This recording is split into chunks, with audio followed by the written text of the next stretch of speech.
Welcome to this second unit. We talk about vectors. Vectors are defined by 2 points.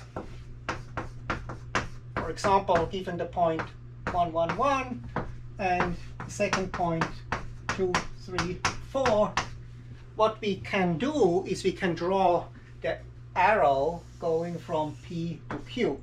We write this as PQ. Sometimes we also denote it with one letter like V. This is the vector which goes from P to Q, and this vector has now components. So PQ has the components, just how much do you have to add to go from here to here. So this is 1, 2, 3. And we take here square brackets. We also sometimes write it like this when it's more convenient to use column vectors, but we don't distinguish between these two things, unlike in linear algebra. So this is a notion of a vector. We have a given by 2 points, especially the vector PP, right? That's the vector which has the 0 components, is also a vector. Now we have a magnitude of a vector. So if you take a vector here, so we write here just like absolute values. It should be clear in the context. This is actually just the length of the connection here. So the length of that vector is just the distance which we have talked about last time, and in this case it's just the square root of 1 square plus 2 square plus 3 square.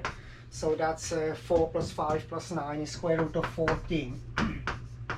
So that's the magnitude or length.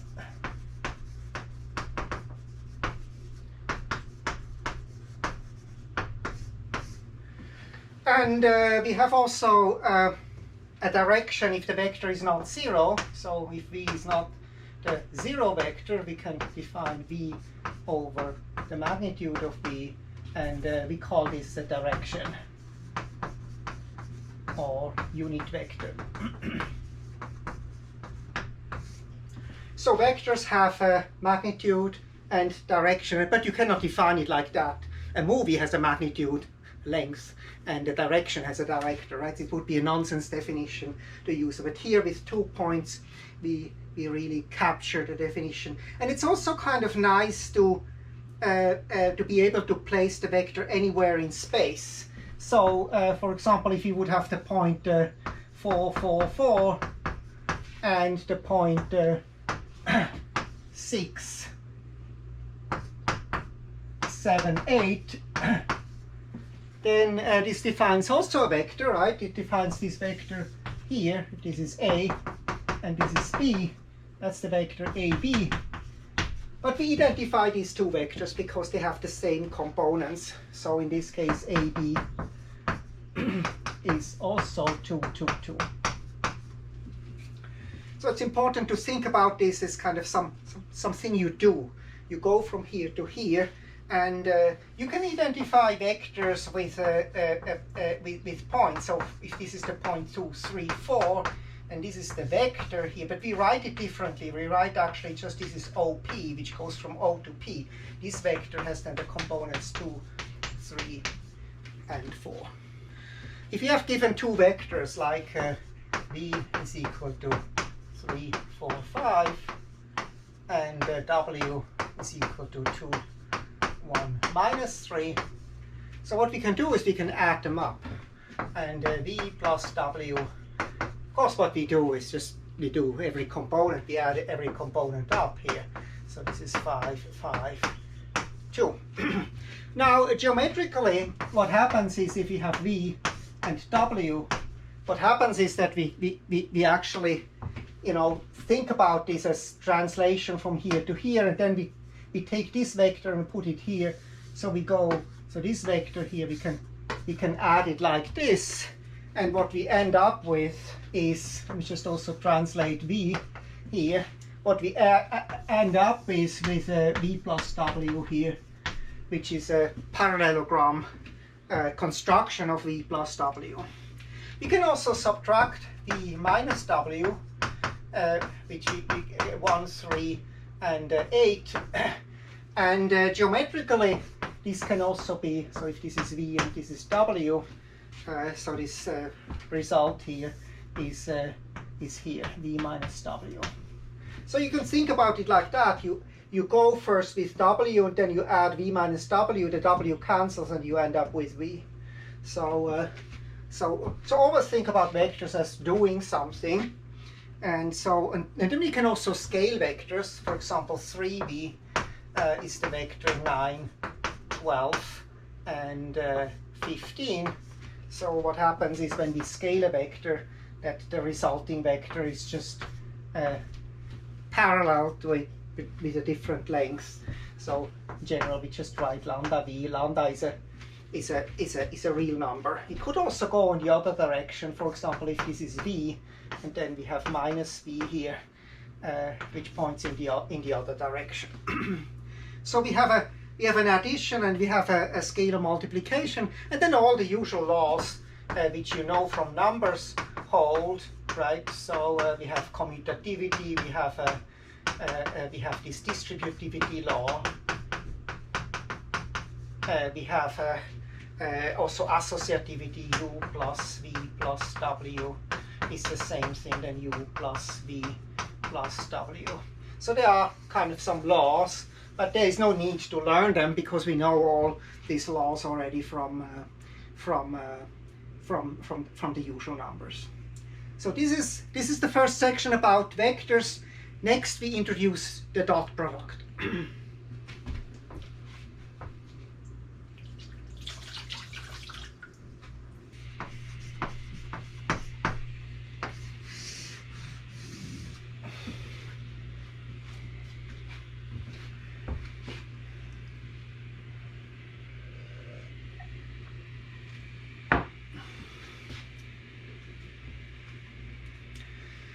Okay, let's introduce the dot product between two vectors. So if you have one vector 2, 3, 4, and we multiply it with maybe 4 minus 1, 2, what we can do is we can just multiply each component and then add them up. So what we can do is this is 2 times 4 plus 3 times minus 1 plus 4 times 2. So in this case, this is 16 minus 3. This is equal to 13. So this is what we call the dot product, or scalar product,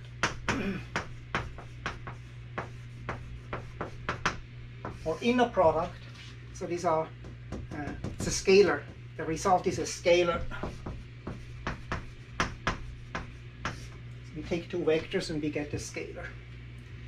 And this product has nice properties like V times W is equal to W times V. Very important is that we can form the magnitude of the vector with this. So this is if we take V square is just V times V. This is something nice to, it's important that you realize this, because if you take V1, V2, V3 and we multiply it with W1, W2, W3, what happens is that we get, just in general, we get V1, W1 plus V2, W2 plus V3, W3. And you see if the V is equal to the W, you have just a V1 square plus V2 square plus V3 square. And this definition gives us the magnitude. So we can get the magnitude V as the square root of V times V. That's an important.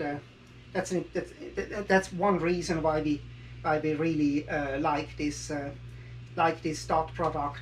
Another reason why we like this dot product is because we can define angles, and that will be the next section. Let me just say something about the history. So that dot product is actually, has only been introduced maybe 130 years ago, really into mathematics. But earlier it came with Hamilton, William Hamilton, and so in 1843, in the context of quaternions. And what happens is quaternions have 4 components, and Hamilton was looking for multiplication of triplets and could not find it for a long time. He came always down to the breakfast, and his son asked, "Dad, can you multiply triplets?" And Hamilton said, "No, son, I cannot." And then he was in 1943 walked over that famous bridge where he had the idea about the quaternions. He had to multiply quadruplets, and but what happens is you can see both the dot product and cross product, which we introduce next time, using quaternions. But okay, there's an amazing theorem which is the Cauchy Schwarz inequality, which says that the length of the dot product is smaller or equal than the length of V times the length of W. Now I'm going to prove that, even so this is not a course where we learn proofs, but it gives you a little bit of flavor about mathematics, and mathematics is eternal, and if you like this proof, you might actually want to become a mathematician. It's an amazing proof. So here's the proof. So what we do is we can assume, without loss of generality,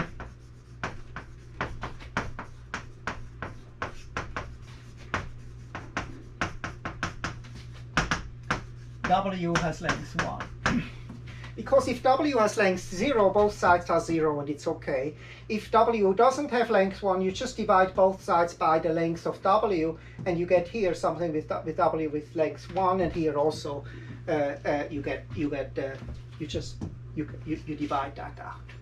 So that's a step you have to think about a little bit, but it's what we assume, and then we define A is equal to the dot product with V and W. And then we look at the following thing. We look at A minus V minus AW and dot it with V minus AW. So what happens when we take this dot product? We can multiply that out, like the distributivity holds, and it's also, this is bigger or equal to 0, right? Because we have a vector multiplied with itself. It's a magnitude of a vector squared. So, and now if we multiply that out, we get V times, we FOIL it out, we get V times V, and then minus A squared W times W, and then minus 2 times V times W, and then A. So this is a dot product. The dot is always a dot product here. This is a scalar product. Now what we have is, because W has length 1, this is equal to 1. So this goes away. And this here we have defined as A. And so what we have is this is equal to V squared minus A squared plus A squared here. We FOIL it, minus gives us plus A squared minus 2 A squared, which is equal to V squared minus A squared. So we know this is bigger or equal to 0. We take the A squared on the other side. We get A squared is smaller or equal to V squared.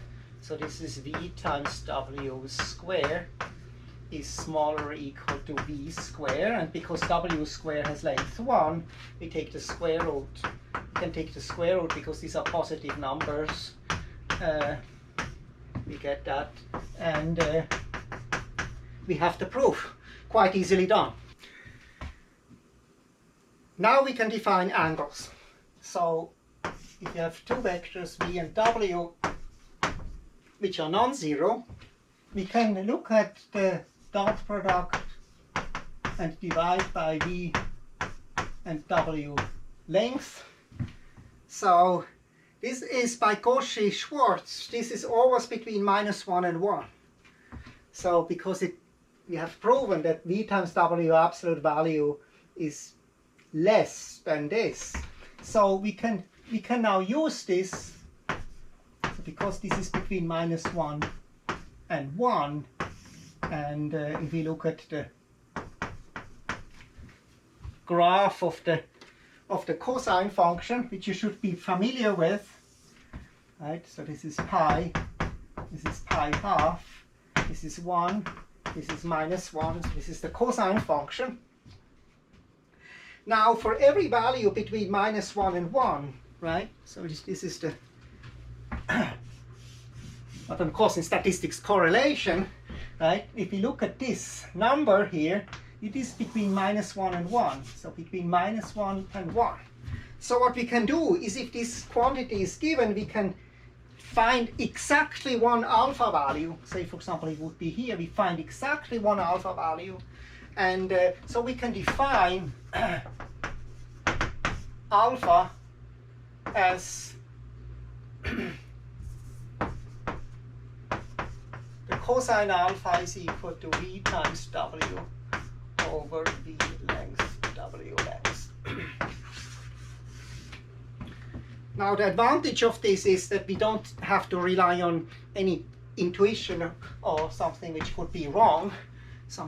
We have a very precise mathematical definition of what the angle is, and so we have then also immediately the identity v times w is the length of v times the length of w times cosine of alpha. So if you want to really learn something by heart, then it's this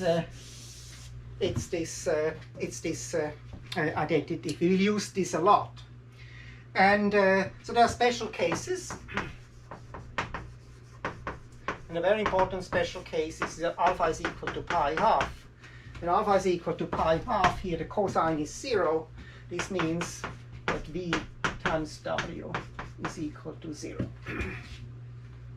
So these are perpendicular vectors.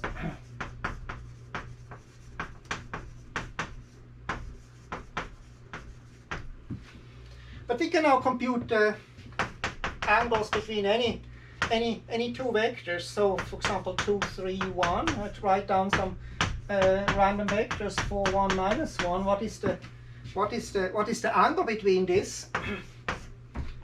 So what we do is we take the dot product, which is 8 plus 3 minus 1, which is 10, and then we divide by the length of this, which is 13 square root of 14, and here we get the square root of 10. So we have a number, and so this number we take we take the arc cosine. So we can just say the cosine of the angle. So if this is the question, this is what the question, we usually don't really kind of compute then the angle, but we say the cosine of the angle is equal to that. Then with a calculator you could actually see what is it. But you see it's a positive number. So this is a positive number. If it is a positive number, the angle is between 0 and pi half. This means positive correlated. Positive. These are, maybe I just write this down here. If v times w is equal to 0, that's orthogonal. If v times w is smaller than 0, I just take bigger equal to 0 first. That's the case of an acute angle. This is a right angle. And if v times w is smaller than 0, then it's obtuse. So obtuse means here, when you are here, the angle is between pi half and alpha. So in statistics, this in stats, this is uncorrelated. So v times w is equal to 0. Positively or negatively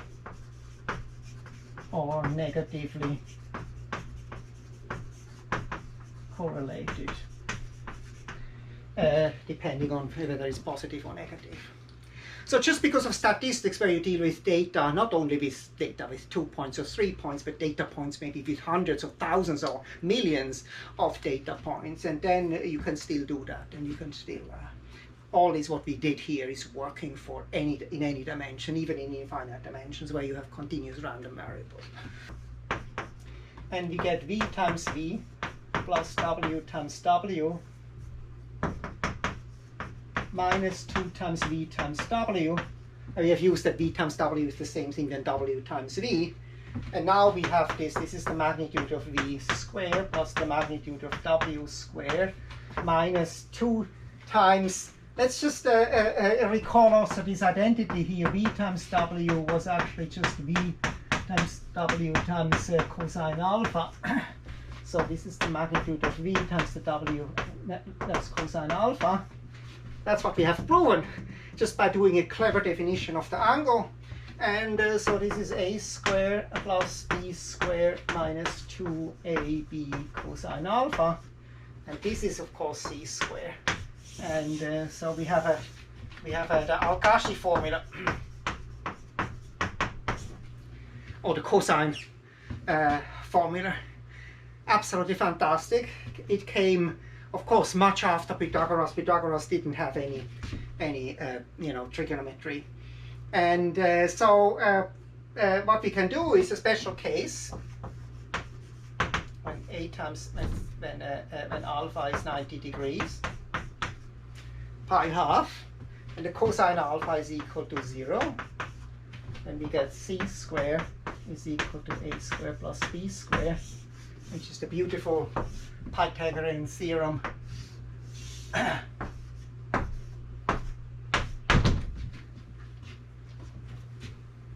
It's absolutely magnificent Drumskelescent theorem. Okay, let's assume we want to project a vector onto another vector.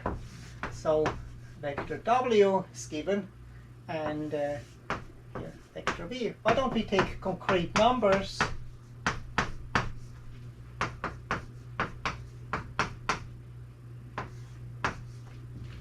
So we want to project this vector onto this. So geometrically it means we kind of take here the right angle and produce this vector here. We call this PWV. So what this means is this vector v has been decomposed as a vector parallel to w and a vector perpendicular to w. So that appears in physics often. We have maybe these are forces and or velocities, and so we want to project them onto some other vector. So let's just look at the magnitude of this vector.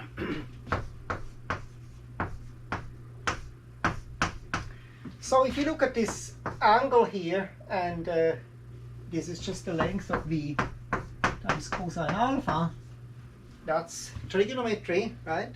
So Katoa, this is the adjacent, this is the hypotenuse here.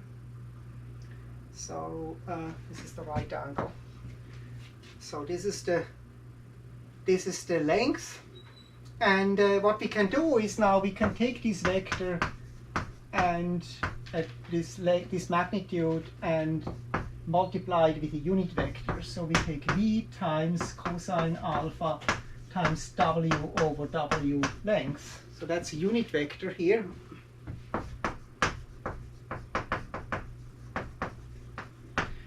In the direction w. Now we have seen that v magnitude times w magnitude times cosine alpha is a dot product, and we don't actually want this cosine alpha there. So this is actually just what we can say is this is v. So the trick is the following: we just multiply this with w and divide it by w again. Then we can combine these things. We can combine this and this and this, and we get the cosine. We get the the absolute value. We get the so let me just write it down: v times w times cosine alpha, and now we have everything together times w, and then we have also w magnitude squared. So the reason why so this is actually just v times w.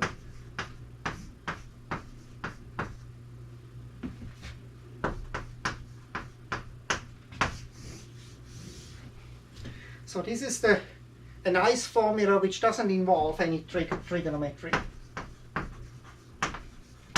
So for example, in this case here, if we do that, we take the dot product here, in this case, so V times W is just 6 plus 1.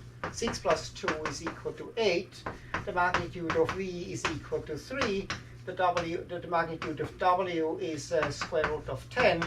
And then we have PWV is the dot product, which is 8 times W, which is here 2, 2, 2, 2, 1.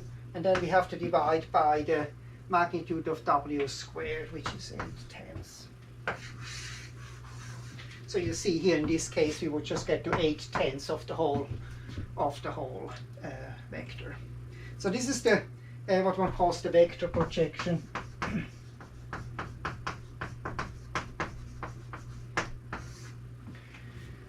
And it's quite handy in physics.